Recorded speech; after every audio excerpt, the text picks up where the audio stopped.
Today we're going to talk about common law versus statute law and how to conduct yourself in the statute system if you end up becoming a victim. Now, right now I'm going to sit here in this old courthouse. I haven't climbed into the barred windows or whatever the case may be, but this is how the statute system works. Up here we have the master's seat, the captain of the ship, because it's based on a ship, as most of us know, and those who don't, we just found out. And this man up here is called either the magistrate or a judge. The judges usually sit in a more elaborate surroundings than this old one. And shall we say, their position here in the master's seat as the captain's table. Up here he sits, and he's in a box, and we'll just go down to the next level, and I'll tell you who sits there. Now we're down at the next level. We usually have one or two, in these days, young ladies who are the clerks of court, if you wish. They take the details down, they make communications, they hand stuff up to the master up there, the magistrate or wherever, and they just put little muppets here, and sometimes these little muppets, I call them, and that's just a polite way of saying muppet. I've been rude.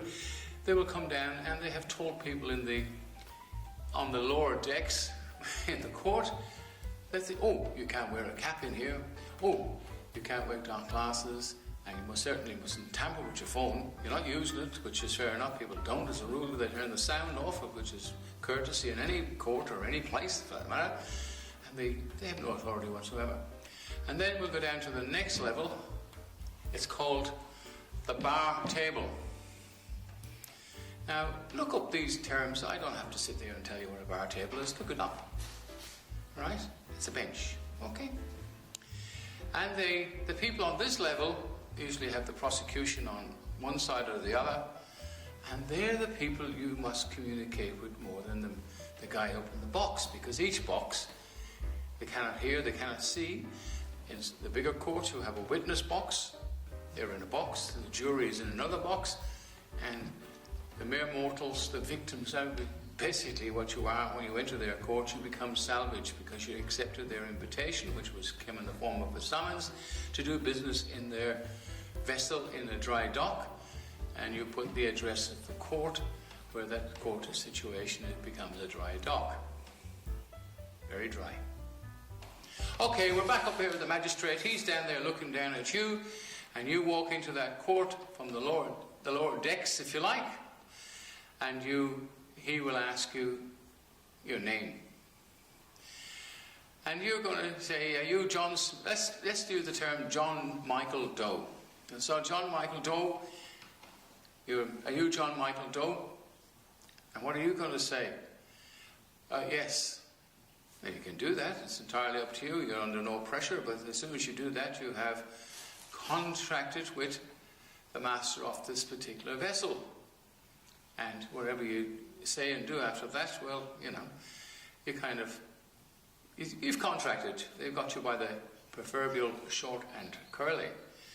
So what you do when you enter into the court on the bar table level, you're asked, are you John Smith? You can say, I am the principal for the deceased estate, Doe. My name is John Michael. Now, you may have a little bit of problem with the guy up the top here on this deck saying, oh, well, they've got a contract with you because it is a contract law. He will try every trick in the book. Would you like to take a seat, Mr. Michael John Doe? And you say, Your Honour, I'm quite happy as I am, thank you. You don't sit down at their bar table. Now, you don't do it disrespectfully, so every time you answer a question in one of these, on this particular vessel, you say, with all due respect, Your Honour, I'd rather stand, thank you, sir. And so what you can do as well to the guy up here on this bench, you can say, how would you like to be addressed today, Your Honour? And he will say, well, you can call me Your Honour.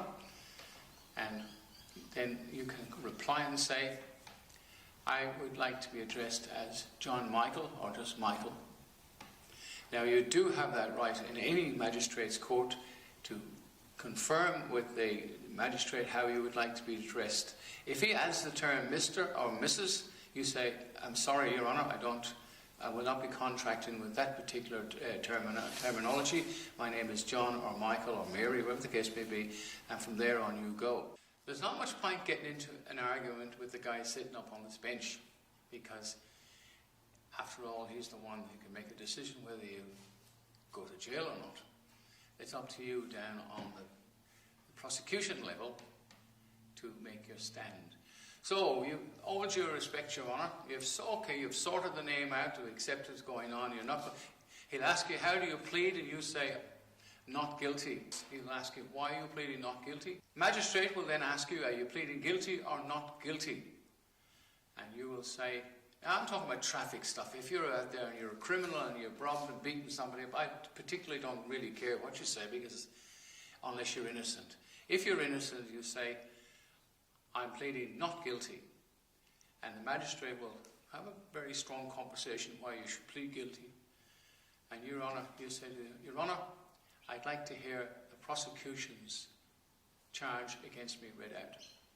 Now that might be these pretend councils, which are the greatest pirates of the suburbs. They have these people making fortunes and lots of money on costs and absolute ridiculous fines in relation to dogs. I've seen a lot of it lately, and you have these little scrumped up, scruffy looking characters. Their suits, they paid 50 cents for them in an op shop, and they turn up there as prosecutors sitting at the bar table, putting forward charges that have no lawful standing whatsoever. The fact that these people should be charged in their private capacity, they would cause nothing but distress and harm to every man and woman in Victoria. So you ask them, with all due respect, Your Honour, I need to ask the following questions. Can you show me anywhere in the Dog Act, the Crimes Acts, where it says man or woman? Now the magistrate's going to answer that question, and you say, all due respect, Your Honour, I need the prosecution. After all, they're the ones who laid the charge against my estate, to answer the question, and you ask it again. The magistrate may or may not, but usually they try and answer the question for them. Your Honour, with all due respect, you're up there on that level. This is not a level playing field. I can only communicate with people on the same level playing field as I am, so therefore, for the third and final time, I'm going to ask that question to the prosecution. Can you give me full disclosure in relation to the question I asked you? Can you find anything in the Act, the Dog Act, Crimes Act, where it says man or woman? Because right now, today, at now time, I am a man or I am a woman. And you wait for that answer. If the magistrate interrupts, you say, all due respect, Your Honour, I am waiting for the answer. And the magistrate, well, what do you want? You say, due to the fact that the prosecution who have laid the charge against my estate, I want this case dismissed. It's void. There's been a mistake. Now, as I said before, when you walk into the magistrate's court, especially here in Victoria, I'm sure the other states are the same, I don't know. I haven't had the privilege of observing any of the cases. Perhaps one day I might, if I'm still alive. But anyway, you have to point out the fact when you lay put forward your paperwork, which is on the Common Law website, on the General Common Law Court International, that is. I mean, there's a lot of other common law things in there, just absolute bunch of clowns, in my opinion. You put forward the question, your second line of attack, if you like, or defence, which is much better, that's what it is Your Honour, I put forward the papers which I downloaded from, you don't have to tell him this, from the Common Law Court International under the general paperwork where it says, where you respond to an invitation to court. Now, a couple of courts here refuse to take it. That says you have to have a solicitor to hand this paperwork in for you, which is absolutely ridiculous. So email it in anyway, but sometimes it might be better to take this up with the prosecution, because when you go to court, in the busy courts, you get a ticket to line up with all the other poor victims. It really is unbelievable to queue up, and even the poor old cops have to get a ticket these days in some courts to queue up and wait to get to the muppets behind the counter, right, in the private corporation. Anyway, when you put forward your paper, it says, to the clerk of the court with the duty of filing these documents in the correct jurisdiction or the above jurisdiction, there's a photograph of the head of state. Now, before, I've asked so many people, who is the head of state in Australia in today, or in today's time, or in present time, or now time? And nobody can answer it.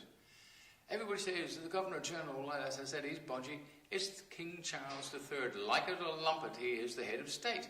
So lawfully and legally speaking, when you walk into a court, the head of state's photograph should be there. And even the Australian flag should be there. The red one preferably, but that was changed with a referendum, so you'll have a blue one. That would be good, but there's no flags. And I have a Japanese flag here on the right. This then becomes a Japanese court. So if we put the Australian flag up on it, it should become the Australian flag, the Australian court, an Australian court. But remember, there are 5 levels here. Up here, looking down at the Muppets, and further down, the prosecution, and that's who this guy up here is talking down to. So there's no photograph of the king or queen, and we got the. Remember that? I'll show it again. We have a kangaroo dangling the crown. Now, that's not an insult to the crown itself. These people, remember, they're convinced they're working for the crown. Queen Elizabeth II, may she rest in peace, she was removed unlawfully by Whitlam and Hawke. This place became a republic by the Act of 1986. And guess what? It's still a secret. They don't tell anybody. And if you try to tell anybody now, they don't believe it anyway. So it's an absolute waste of time. So anyway, a photograph of the crown should be up there, the proper emblem, which if I have one, I'll show you. You can say to Your Honour, if this could be all due respect, Your Honour, it could be seen that this is a kangaroo court. And now I mean no respect by that, but after all, Your Honour, we have the crown being dangled by a kangaroo. Is this a kangaroo court? Am I going to get jurisprudence in here? You're not going to get it anyway, because they're a private corporation and a private company. And technically and morally and ethically in their perm, they don't give a continental flying stuff. Another line of defence is the Secrets Commission Act of 1905. Now, when the registrar takes up a case in these statute systems or maritime law systems or fictional systems, whichever you want to call them, whoever you like, they put up a bond. Now, I don't know how much the bond is, but it may be $20, $50 or $100. It's probably around $100 these days, but there's hundreds of cases, so that turns out to be quite a lot of money. Now, I'm not going to go through the Secrets Commission Acts for you, 1905. You can download it. It's just 2 pages. I think Google are still answering the question, because sometimes, poor old Google, they do naughty things and they remove certain things that are contrary to the narrative that's around today. But this Secrets Commission Act is a very, very powerful act, and it really says that any person, corporation that makes money, if you like, in simple terms, out of the proceedings in this particular court today are committing crimes. So you've asked the prosecution, again, all due respect, Your Honour, I need to ask the prosecution to give full disclosure in the remember, you're on that lower level, so you're looking over left, even to the magistrates or to the prosecution. Give us full disclosure on the Secrets Commission Act. Now, you find most prosecutions are usually a constable or a sergeant, and the young people, they should be out on the road working, protecting, serve and protect. That's what police services do. They serve and protect. But they're in here wasting people's time. It should be done, in my personal opinion, and some police officers' opinion. These people should be out on the road working for a living. Older police members who have been injured or semi-retired, they should be doing this simple little stuff. Well, ask them for full disclosure on who you are in the first place, and you probably won't never get an answer on that as well, because they do not, in most cases, I would say 90% of the cases, have a flaming clue other than the procedure in which they've been employed to do. So you insist on that answer, and Your Honour, for the second again, and the final, for the third time, I'm asking full disclosure. Now, one experienced magistrate threw the case out on as soon as that came up, because nobody wants to hear the answers even in a court. And what they'll do in most cases, again, where you have something that's going to cause them a little bit of controversy and they don't want the other people in the court, which these days very few come in, they sit outside. I advise anybody who has a case in a court not to sit outside, to go in and listen, because it removes the fear. And you can see, especially if you're going to defend it, how people walk in and they will say, pleaded not guilty, and then the counsel or whoever reads out the submission, it's called, and the magistrate, do you accept the submission? Yes, Your Honour. And the magistrate is very happy then, because he can move on to the next case, because you've just pleaded guilty. Then he can ask you your circumstances and what you're wearing, where you live, what you do for a living, and then he'll come up with a remedy, which is usually money and costs. Now, I find, again, in defence of magistrates today, they're not the magistrates of what we would say yesterday in the 70s, 80s, and 90s and so on. They were pretty ruthless characters, but they did, in most cases, if you put a lawful rebuttal, they stood by legal rebuttal in their case, they would stand by. But these days, they're really, really nice, and the method of closing this case up is basically trying to trick you into agreeing to be guilty or not guilty. But as soon as you accept an invitation, which is a summons to their system, you guilty. As soon as you step onto that vessel in dry dock, you're absolutely guilty, and they will actually admit it. You are guilty. It's already a foregone conclusion in their system that you are guilty. So make sure when you go into the prosecution, you sit down and you get usually a sergeant or a senior constable that are prosecuting. There may be others, I don't know. You come along and you make your case. I am not pleading guilty, and you don't start attacking these people and saying, you're a private corporation. It only gets their back up. You've just got to be nice. I hate the term de-escalation, that's the old word. Just treat them like another man or another woman and say, look, I'm pleading not guilty. I want you to write down the reasons I'm not pleading guilty, because they'll say, oh, I don't understand that. And your answer should be, I'm not particularly interested with all due respect what you understand or not. Write down, I want full disclosure on the Secrets Commission Act. I'm pleading not guilty because I want you to produce the man, woman, or person.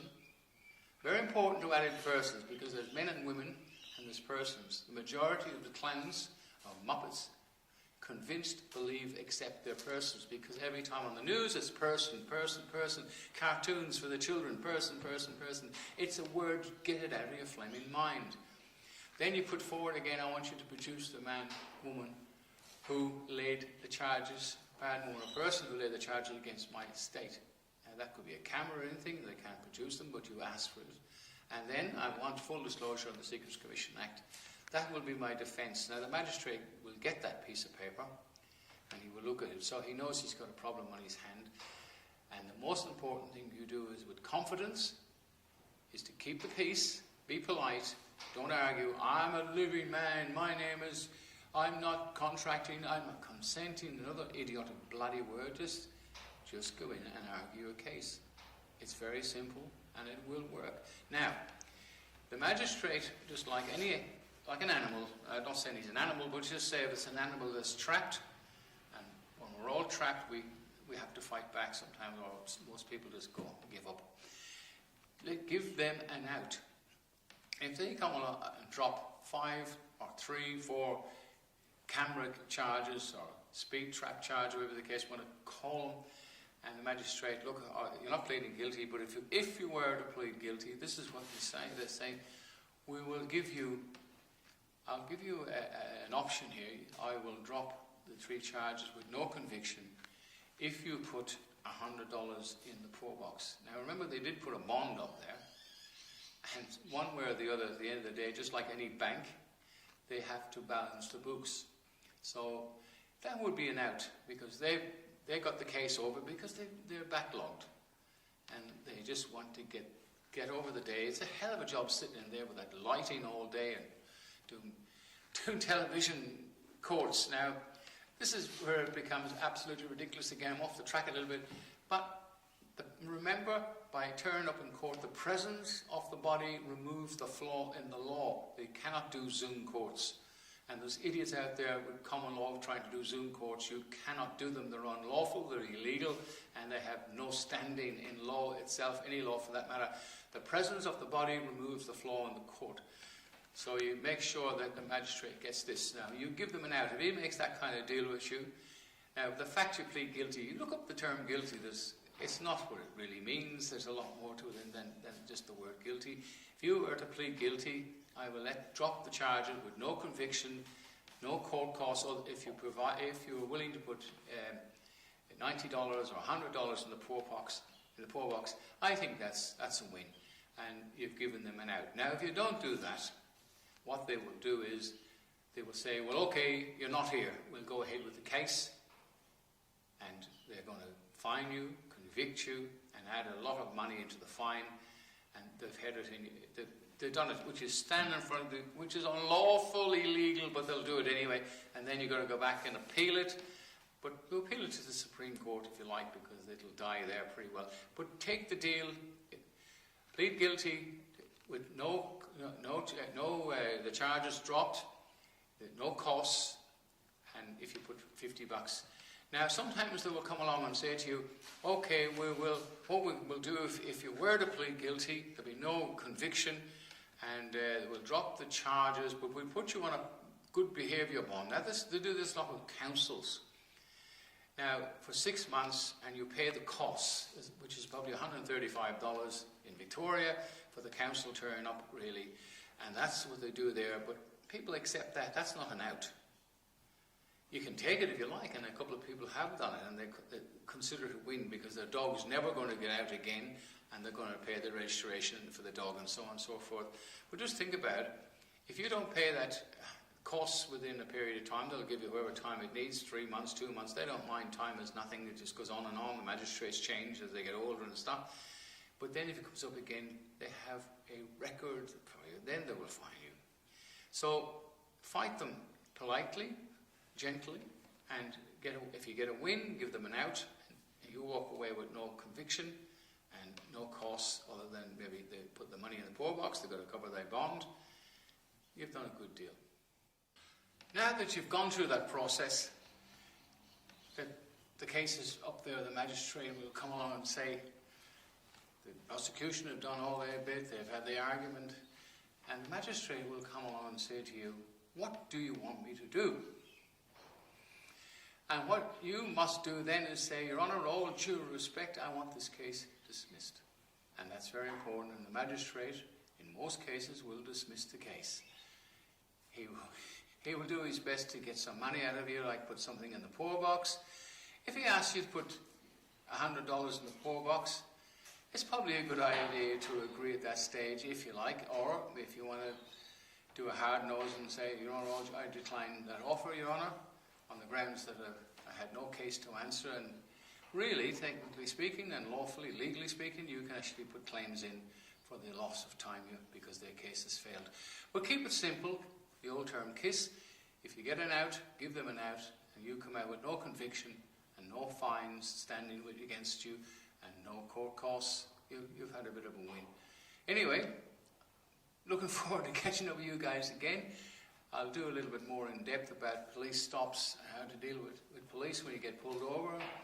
And that doesn't mean arguing and calling them police private companies and stuff. It's basically keeping the peace for everybody's sake and coming away with both parties with a smile on their face. Dr. Barry, London News sign off. Catch you all again. Have a look at the common law ones. I'm doing some of them as well. Bye-bye.